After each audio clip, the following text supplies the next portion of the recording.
The Zelkari Empire had ruled a large part of the galaxy for 3,000 years. They were powerful and feared by everyone. Their way of fighting was simple. When they found a new species with good technology, they attacked fast and hard. They destroyed them before they could become dangerous. Admiral Vexthor stood on the bridge of his warship called Endless Dark. He looked at the planet Earth spinning below him. It was a blue and green world covered with water and land. The humans who lived there had just learned how to travel in space. This was the perfect time to take over their planet. The Admiral had a simple plan. First, hit their big cities with powerful weapons, show them that fighting back was useless, make them give up right away. This plan had worked on 47 other worlds. The Zelkari always won, but the Zelkari did not know something important about humans. They did not know that humans had one rule that could never be broken. This rule was in every country on Earth. It was in every law and every custom. Every human believed in it with all their heart. The rule was simple. Protect the children. Always protect the children. No matter what. The first attack came at dawn in the city of Sydney. Lieutenant Kyle Morrison was eating breakfast with his daughter Emma. She was 9 years old and liked to draw pictures of animals. They were sitting at the kitchen table when the world turned bright white. The blast knocked out all the power in the house. Kyle's phone stopped working. His radio went dead, but he could still see through the window. A huge mushroom cloud rose up over the city center. The cloud was dark and terrible. Kyle knew what it meant. Millions of people had just died. Emma grabbed her father's arm. She was shaking with fear. Kyle held her tight and tried to stay calm. But inside, his heart was breaking. 3 million people had died in that one attack. More than 500,000 of them were children. Kids just like Emma who had been eating breakfast or getting ready for school. Then the aliens sent a message to Earth. It came through every screen and every speaker that still worked. Admiral Vexthor spoke in a cold, harsh voice. He said that Earth must surrender right now. If humans did not give up, the Zelkari would kill everyone on the planet. They would burn every city until nothing was left. The Admiral expected humans to panic. He thought they would beg for mercy. He thought they would surrender in fear. Instead, something else happened. Earth went completely silent. For 48 hours, no one answered the Zelkari. No messages came from Earth, no signals, nothing. Admiral Vexthor was confused. He had never seen this before. Usually species would try to negotiate. They would offer things. They would cry and plead. But the humans were just silent. What the Admiral did not know was what humans were doing during those 48 hours. Every country on Earth stopped fighting each other. Old enemies became friends in an instant. Every government, every company, every military force came together with one goal. They were going to make the aliens pay for killing their children. Dr. Lisa Chen was a scientist who worked on secret space projects. Her nephew had been in Sydney when the bomb hit. His name was Peter. He was 7 years old and he loved playing soccer. Now he was dead. Lisa had cried for hours. But now she had stopped crying. Now she was angry. She stood in front of all the world leaders. They had come together in an emergency meeting. Lisa showed them something she had kept secret for 3 years. It was called Project Cosmic. It was a weapon that could break the laws of space itself. It could create a pocket of twisted reality that would tear apart anything inside it. 3 years ago, a group of scientists and ethics experts had decided that Cosmic was too dangerous. It was too cruel. They locked it away and said it should never be used. The weapon did not just kill people. It tortured them. It made them experience thousands of years of pain in just 1 second. But now, with children dead, the ethics discussion was very short. It took less than 5 minutes. Every leader agreed. They would use Cosmic. They would use it again and again until every Zelkari ship was destroyed. Captain Daniel Foster commanded a large warship called USS Vengeance. It was being modified in orbit around the moon. Workers were installing the Cosmic device in the cargo bay. They worked day and night without stopping. Daniel's son had died in Sydney. His name was Aaron. He was 8 years old. Aaron had loved dinosaurs. He had books about them all over his room. He wanted to be a scientist who studied dinosaur bones. He would never get that chance now. Daniel did not cry anymore. He was past crying. Now he just felt cold and hard inside. He programmed the targeting computer himself. He checked every number 3 times. He would not miss. He would not fail. He would make the aliens suffer for what they did. The Zelkari fleet had 300 warships. Each one was bigger and stronger than anything humans had ever built. The alien ships had better weapons, better shields, better engines. On paper, the humans had no chance of winning, but the Zelkari had never fought a species like humans before. They had never met a species that would burn down the entire galaxy, just to get revenge. They had never understood what it meant to make humans angry by hurting their children. In homes all over Earth, parents held their children tight. Lieutenant Morrison sat with Emma in a shelter deep underground. She asked him if the bad aliens would come back. He told her no. He promised her that the adults would keep her safe. He promised that the aliens would never hurt another child. Emma believed him. Children always believe their parents will protect them. That trust, that innocent faith was what drove every human soldier into space. They could not let the children down. They would not let the children down. The 48 hours of silence ended. Human ships began launching from Earth. They came from every base, every station, every hidden facility. Thousands of ships rose into space. Fighter craft, destroyers, carriers, mining ships converted into weapons. Everything that could fly and carry a gun was going into battle. Admiral Vexthor watched the human fleet approach. He was not worried. He had 300 of the best warships in the galaxy. These primitive humans with their crude technology could not win. He gave the order to attack, but then something happened that changed everything. The human ships began broadcasting on all frequencies. They sent out a message that every Zelkari could hear. It was not a threat. It was not a warning. It was just names, thousands and thousands of names. The names of every child who died in Sydney. Each name was spoken clearly and slowly. Peter Chen, age 7. Aaron Foster, age 8. Maya Johnson, age 5. The names went on and on. The Zelkari did not understand at first. Why were the humans saying names? Then their intelligence officer explained. Humans did not see the dead as numbers or statistics. They saw them as people. Each one was important. Each one was loved. Each one would be remembered. Admiral Vexthor finally understood what he had done. He had not just attacked a military target. He had murdered children. And now the parents were coming for revenge. The battle was about to begin. And the galaxy would never be the same again. The USS Vengeance broke orbit around the moon and headed toward the Zelkari fleet. Captain Daniel Foster sat in his command chair and watched the alien warships grow larger on his screen. His hands were steady. His heart was calm. He knew he might die today. He did not care. His son was already dead. Behind him, the cosmic device sat in the cargo bay. It looked like a large metal sphere covered in strange symbols and glowing lights.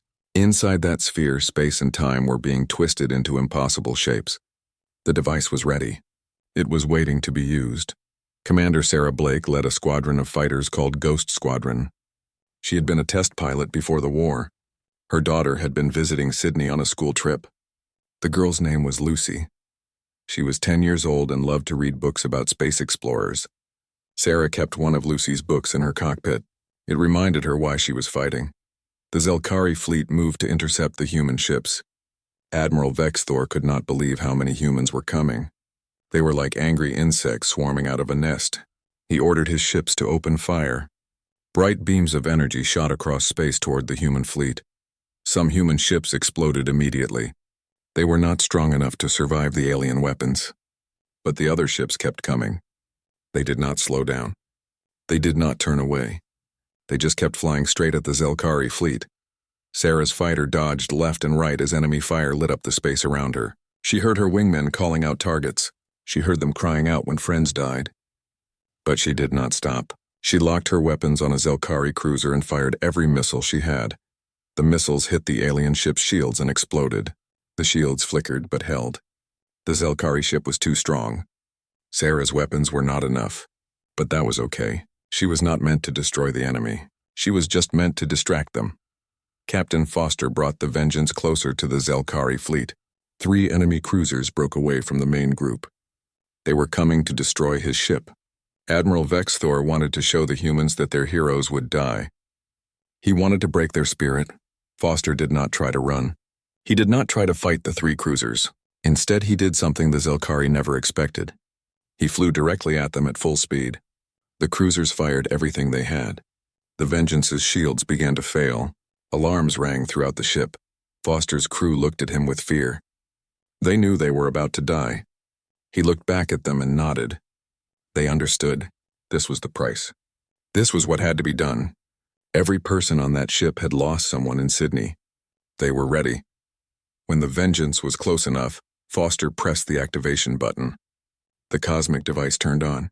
Space itself began to scream. Reality broke apart like glass. A bubble of twisted space expanded out from the vengeance. It moved faster than light.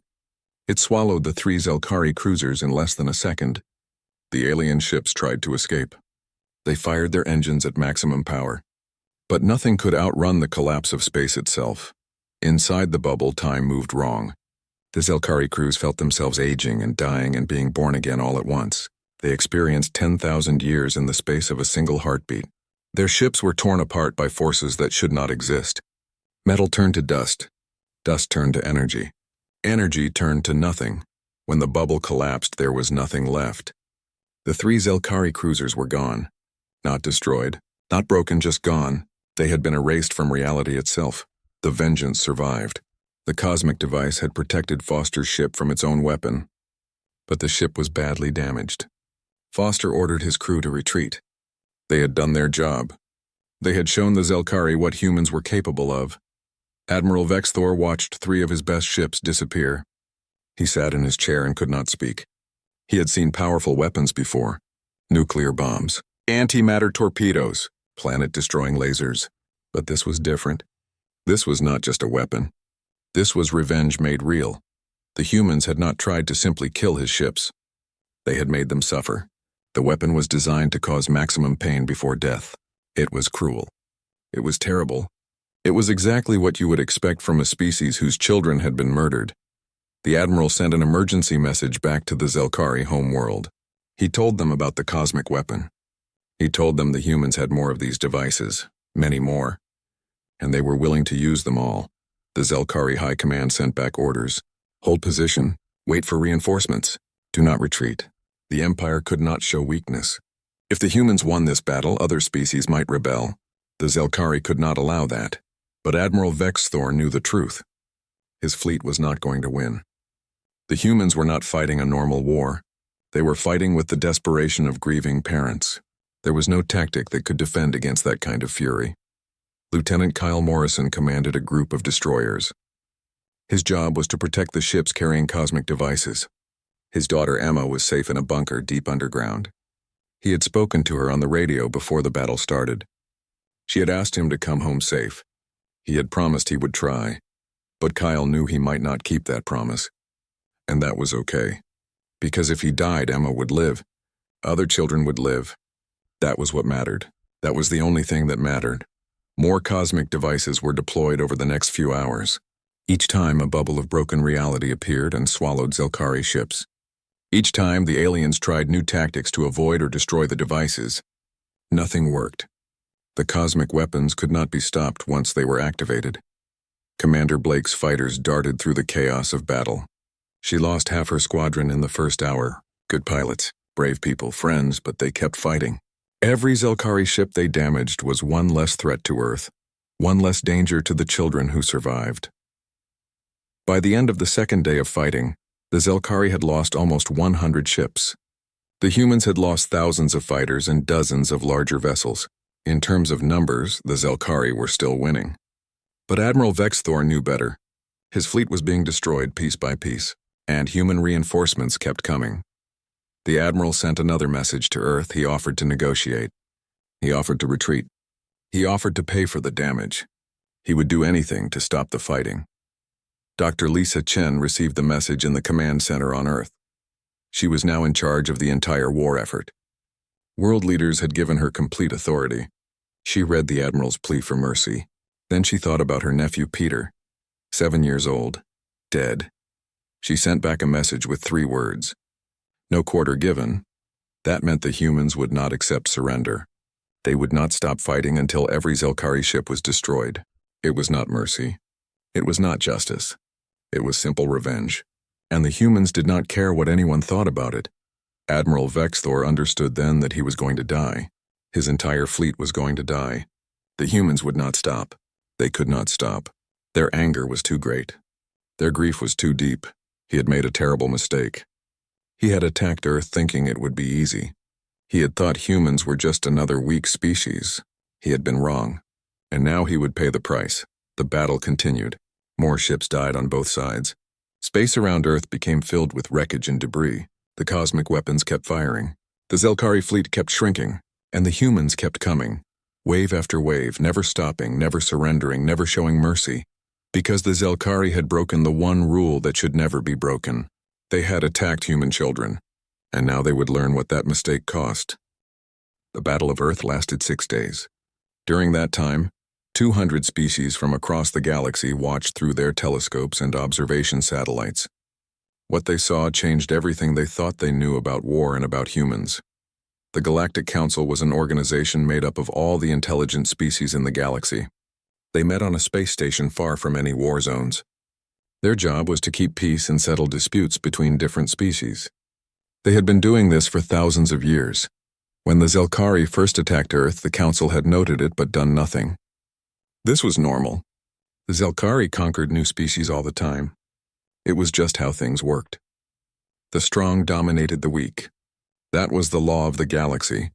But by the second day of fighting, the council chambers were in total chaos. Ambassador Trilix of the Harmonious Collective stood in front of all the other ambassadors. He played video footage of the battle. He played it 3 times because no one could believe what they were seeing. The Zelkari Empire, the most powerful military force in this part of the galaxy, was being destroyed. Not just defeated, destroyed. Ship after ship was being erased from existence by weapons that broke the laws of physics, and the species doing this had only learned to fly in space 10 years ago. But what shocked the Council even more was the reason for the human attack. It was not about territory. It was not about resources or power. The humans were fighting because the Zelkari had killed their children. Dr. Lisa Chen had sent a message to the entire galaxy. She explained what the Zelkari had done. They had bombed Sydney. They had killed 3 million people. Over 500,000 of those people were children. Kids who had been going to school or playing in parks or sleeping in their beds. Dr. Chen spoke in a calm voice. She did not yell or cry. She simply stated facts, but her message was clear. Humanity had one absolute rule. If you harm our children, we will destroy you. We will use every weapon we have. We will burn the galaxy itself if we must. Nothing will stop us. The Council scientists studied the cosmic weapons. They ran simulations. They analyzed the physics. What they discovered was terrifying. The humans had invented these weapons 3 years ago. They had decided the weapons were too cruel to ever use. So they had locked them away. Think about that. Humans had created weapons that violated their own sense of right and wrong. They had refused to use them even though the weapons would make them powerful. But when someone killed their children, they brought out those weapons without any hesitation. This told the Council something important about humans. They had limits. They had ethics. But those ethics only applied until you crossed one specific line, and that line was their children. On day 4 of the battle, Admiral Vexthor tried to retreat. He had lost 2/3 of his fleet. His ships were badly damaged. His crews were exhausted and scared. He sent a message to Zelkari High Command asking for permission to withdraw. The High Command said no. They told him to hold his position. They said reinforcements were coming. The Empire could not look weak. If they ran away from these primitive humans, other species might think they could rebel too. But the humans did not give Admiral Vexthor a choice. Captain Foster and his fleet of ships carrying cosmic weapons followed the Zelkari fleet. Lieutenant Morrison's destroyers cut off their escape routes. Commander Blake's fighters attacked them from every direction. The Zelkari could not organize a retreat. They could not regroup. They could only die. The human message was simple and brutal. You came to our home. You killed our children. You will not leave alive. Ambassador Trilix proposed that the Council should intervene. They should negotiate a ceasefire. They should stop the killing before it got worse. After all, that was what the Council was supposed to do. They were supposed to prevent wars. The Council took a vote. The results were shocking. 40 species chose not to vote at all. 70 species voted against helping the Zelkari. Only 90 species voted to try and stop the war. The motion failed. Why did so many species refuse to help?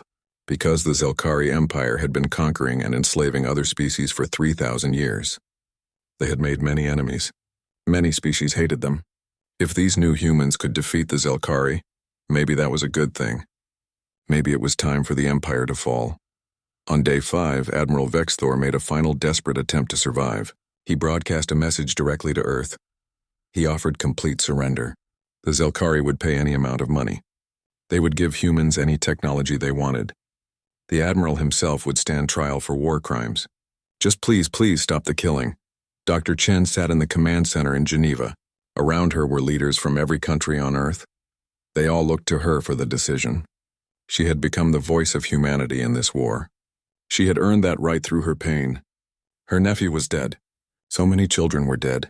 She read Admiral Vexthor's message. She thought about all the families who would never see their children again. She thought about all the empty bedrooms and unused toys and homework that would never be finished. She thought about her nephew Peter and his bright smile. Then she sent her reply to the Zelkari Admiral. 3 words. No quarter given. Those 3 words echoed across the galaxy. Every species heard them. Every species understood what they meant. The humans would not stop. They would not accept surrender. They would not show mercy. They would fight until every Zelkari ship was destroyed. Some species thought the humans were being too cruel. Some thought this was wrong. But others understood. When you kill someone's child, you do not get to ask for mercy. You do not get to negotiate. You face the consequences of what you have done. The last Zelkari ship was destroyed on day 6. Captain Foster personally deployed the final cosmic device. His targeting was perfect. The bubble of broken reality swallowed Admiral Vexthor's flagship. The Admiral and everyone aboard experienced their own personal eternity of suffering before ceasing to exist. When it was over, Captain Foster sat in his command chair and felt nothing. No joy, no satisfaction, just emptiness. His son was still dead. Killing the Admiral did not bring Aaron back. Nothing would bring any of the children back, but at least they had been avenged. At least the people who killed them had paid the price. That was something. It had to be something. The Battle of Earth was over. 300 Zelkari warships had entered the solar system 6 days ago. Now there were none. Not a single ship escaped. Not a single crew member survived. The humans had been completely, absolutely, brutally thorough. The galaxy watched and learned.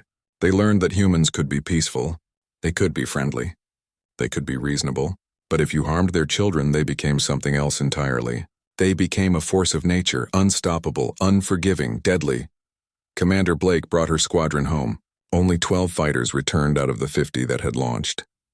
She climbed out of her cockpit and saw the ground crew cheering. They thought she was a hero, but she did not feel like a hero. Her daughter was still gone. Lieutenant Morrison reunited with his daughter Emma in the underground bunker. She ran to him and hugged him tight. He had kept his promise. He had come home. But he knew that millions of other children would never hug their parents again. The victory had been won. But the cost was terrible. Earth was scarred. Sydney was gone. Millions were dead. And humanity had learned that they were not alone in the universe. And not everything out there was friendly. But they had also taught the galaxy a lesson written in fire and blood and broken physics. The lesson was simple. Don't attack the human children, because if you do, humanity will show you what cosmic fury really means. The weeks after the Battle of Earth changed the galaxy forever. The Zelkari Empire, which had ruled for 3,000 years, fell apart in less than a month. Without their main fleet, they had no way to control all the planets they had conquered. Species that had been enslaved for centuries rose up in rebellion. They destroyed Zelkari military bases. They threw out Zelkari governors. They declared their freedom. The Empire tried to fight back, but they were too weak now. The humans had broken their power completely. The Zelkari High Command sent a message to Earth. They were begging now. They offered complete surrender. They would dismantle their entire military. They would give up all their conquered worlds. They would pay any price. Just please do not attack their home world. Dr. Lisa Chen read their message carefully. Part of her wanted to refuse. Part of her wanted to deploy the cosmic weapons against the Zelkari homeworld and make them suffer like the children of Sydney had suffered. But she was tired, so tired, and more killing would not bring Peter back. She called together the world leaders and presented them with terms. The Zelkari Empire would be dismantled. Every conquered world would be freed and given resources to rebuild. War crime trials would be held. The people responsible for ordering the attack on Sydney would face justice. But most importantly, the galaxy would adopt a new law. This law would be added to every treaty, every trade agreement, every diplomatic contract. It would be written into the foundation of galactic civilization, and it became known as the human law. The law was very simple. Do not harm human children. Do not attack them. Do not threaten them. Do not put them in danger. If any species broke this law, humanity would respond with total war. No negotiations, no mercy, no quarter given. 6 months after the battle, Dr. Chen traveled to the Galactic Council space station. She stood before representatives of 200 different species. Many of them had never even heard of Earth before the war. Now they all knew who humans were. They all feared what humans could do. Dr. Chen explained why the human law was necessary. She told them about how humans viewed children. Most species in the galaxy saw young ones as replaceable. If some died, you just made more. The strong survived and the weak died. That was nature, but humans were different. Every human child was seen as precious and unique, not because they were useful or strong, but because they were innocent. They had done nothing wrong. They represented hope and future possibilities. When you killed a child, you killed all the things that child could have become. Dr. Chen showed them pictures of the children who died in Sydney. She showed them Peter's school photo. His bright smile, his missing front tooth. She told them about his dreams of becoming a soccer player. All of that was gone now, erased, and it could never come back. She told the council that humans would do anything to protect children. They would sacrifice themselves. They would destroy entire fleets. They would wage total war against impossible odds. Because to humans, children were sacred, and if you harmed something sacred, you faced the consequences. The cosmic weapons were still in orbit around Earth, she reminded them. The devices had not been dismantled. They were still armed and ready. If anyone attacked human children again, those weapons would be used. Without warning, without hesitation, without mercy, the council took a vote on the human law. Every single species voted yes. It was unanimous. 200 species agreed to never harm human children. They agreed because they had seen what happened when you did. They had watched 300 warships cease to exist. They did not want that to happen to them. The human law became part of galactic civilization. It was taught in schools on hundreds of worlds. Children learned about the Battle of Earth. They learned about what the Zelkari had done and what happened to them. It became the most important rule in the galaxy. Captain Daniel Foster returned to Earth after the war. He was given medals and honors. They called him a hero, but he felt empty inside. His son Aaron was still dead. No amount of medals would change that. He accepted the honors because they represented something important. They represented all the children who had died. The memorial services for the Sydney victims lasted 3 weeks. Every single name was read aloud. Every child was remembered individually, not as numbers or statistics, but as people. People who had been loved and would be missed forever. Lieutenant Kyle Morrison held his daughter Emma as they watched the memorial broadcast. She was getting better. The nightmares were less frequent now. She was learning to smile again. But she would never forget what she had seen. None of them would. Kyle told Emma about the new law. He explained that the whole galaxy now knew about what happened. They all agreed that children should be protected. No one would ever attack human children again. Emma asked if that meant she was safe now. Kyle said yes, and he believed it. Commander Sarah Blake received the Medal of Valor for her actions during the battle. She had led Ghost Squadron through impossible odds and survived, but she donated the medal to a museum. It was placed next to a picture of her daughter Lucy. People could see it and remember why the war was fought. Sarah did not feel proud of what she had done. She had killed many Zelkari. She had destroyed their ships and ended their lives. It was necessary. It was justice, but it did not make her feel better. Her daughter was still gone. Nothing would ever fill that emptiness. Dr. Chen was offered a position leading the new Earth Space Defense Council. She accepted, but only on certain conditions. The cosmic weapons would remain classified. No other species would be given the technology. Not even human allies. Some weapons were too terrible to share, but the weapons would remain ready. Always watching. Always prepared. Because humanity had learned that the galaxy was dangerous. There were species out there that did not share human values. species that did not care about children or innocence or mercy. The cosmic devices were proof that humanity could defend itself. They were a promise and a threat, a promise to protect human children no matter what, a threat to anyone who tried to harm them. Ambassador Trilix of the Harmonious Collective became Earth's main contact with the Galactic Council. He met with Dr. Chen regularly. In private, he admitted that most species found humans terrifying. They did not understand how humans could be so peaceful most of the time, and so violent when pushed. Dr. Chen told him that it was simple. Humans valued peace. They wanted to cooperate and trade and make friends. But humans also had limits, lines that could not be crossed. And the most important line was their children. She told Ambassador Trilix that it was better for species to be afraid of humans than to test them. Fear kept the peace when diplomacy failed. Fear made people think twice before doing something stupid. The Zelkari had not feared humans. Now they were broken and scattered. The first anniversary of the Sydney attack became a day of remembrance across the galaxy. Schools on 300 worlds observed a moment of silence. Not because anyone forced them to, but because the lesson was important. Because everyone needed to remember what happened when you crossed the line.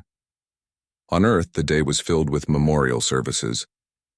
People visited the site where Sydney used to be. A huge monument had been built there. It had the names of all the victims carved into black stone. 500,000 names. 500,000 children who would never grow up. Dr. Chen visited the monument. She found Peter's name and traced it with her finger. She brought flowers and left them at the base of the wall. She did this every month without fail. She would never forget. None of them would ever forget. The galaxy had new rules now. Don't attack human children. Don't test their resolve. Don't assume they will show restraint. Because humanity had proven what they were capable of when properly motivated. They had shown the galaxy the meaning of cosmic fury, and the galaxy remembered. It would remember for a very long time. 20 years passed after the Battle of Earth. The galaxy entered a time that historians called the Long Peace. There were no major wars, no genocidal attacks, no species tried to conquer others like the Zelkari had done. The human law was not just respected, it was feared. Emma Morrison was 29 years old now. She was a captain in the Earth Space Defense Force. She commanded a patrol cruiser that watched over the outer colonies. It was hard to believe she was the same scared 9-year-old girl who had watched Sydney burn. The therapy had worked over the years. The nightmares had faded. She could sleep through the night now. But Emma never forgot why she wore the uniform. She remembered being that frightened child. She remembered that she was one of the reasons humanity had gone to war. Her father, Kyle, had retired from military service. He lived quietly on Earth in a small house by the ocean. He sent Emma messages every week. They always ended the same way. Stay safe, come home. We protect what matters. Those words meant everything to both of them. Dr. Lisa Chen was now the director of Galactic Affairs. She was one of the most powerful people in human government. But she still made time once a month to visit the memorial hall that had been built at the Sydney strike site. The memorial was beautiful and sad. Holographic images of every child who died floated in the air. They smiled and laughed and played, frozen forever at the age they died. Dr. Chen found her nephew Peter every time she visited. Age 7, smiling with his missing front tooth. She would stand there and talk to his image like he could hear her.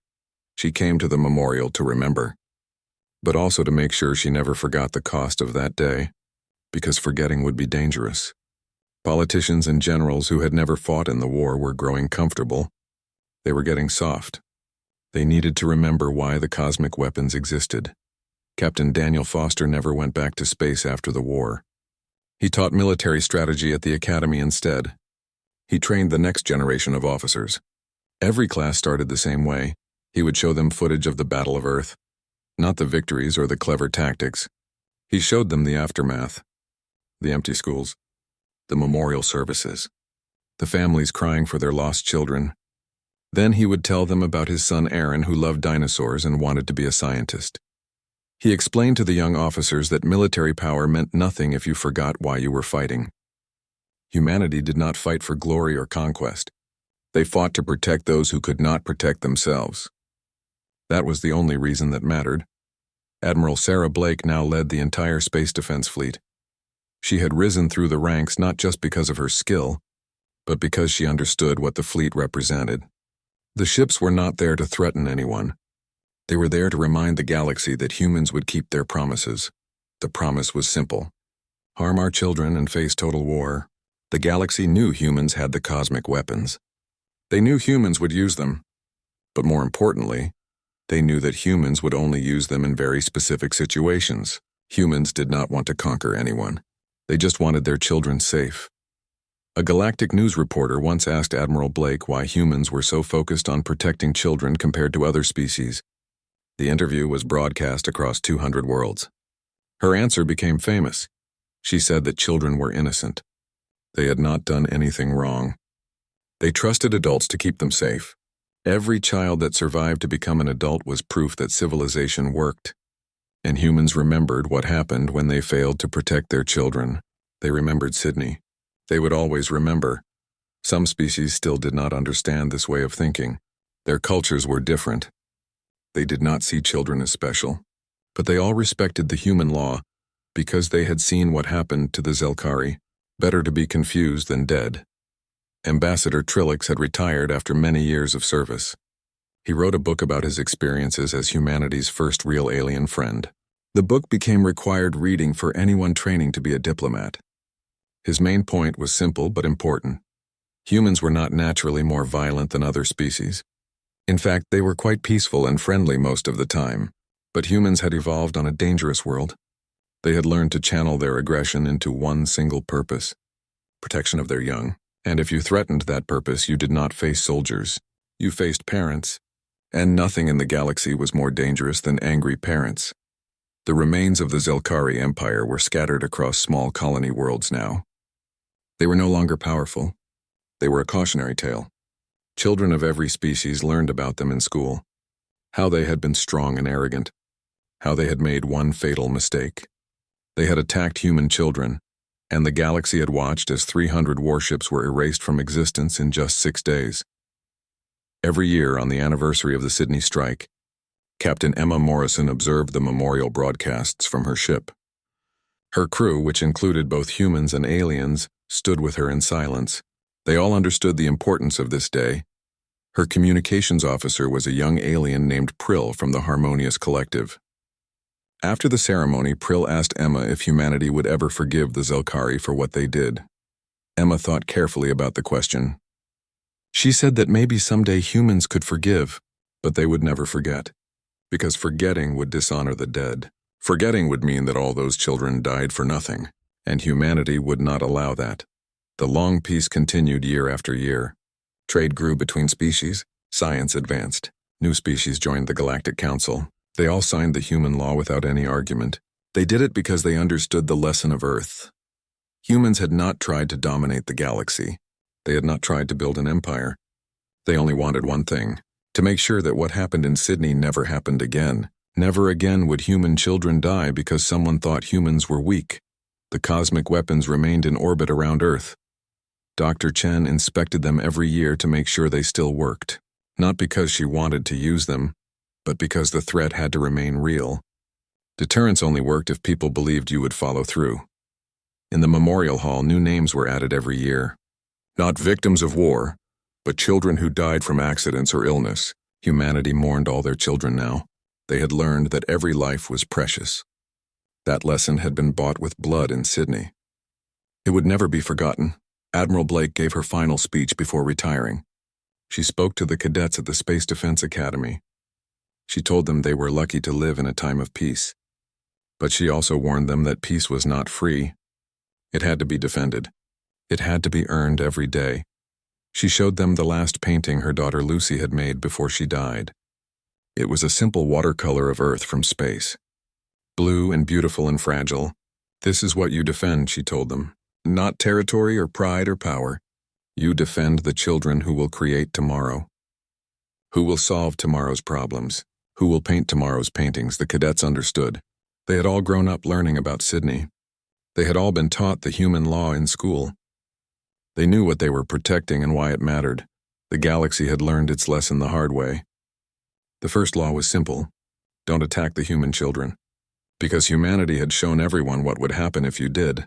They had demonstrated cosmic fury in its purest form. and no one wanted to see that again. The long peace endured, built on a foundation of remembered sacrifice and absolute deterrence. At the center of it all, humanity stood guard, neither conqueror nor victim but protector, protecting what mattered most, protecting the future, protecting the children. Dr. Chen stood at the memorial one last time before her own retirement.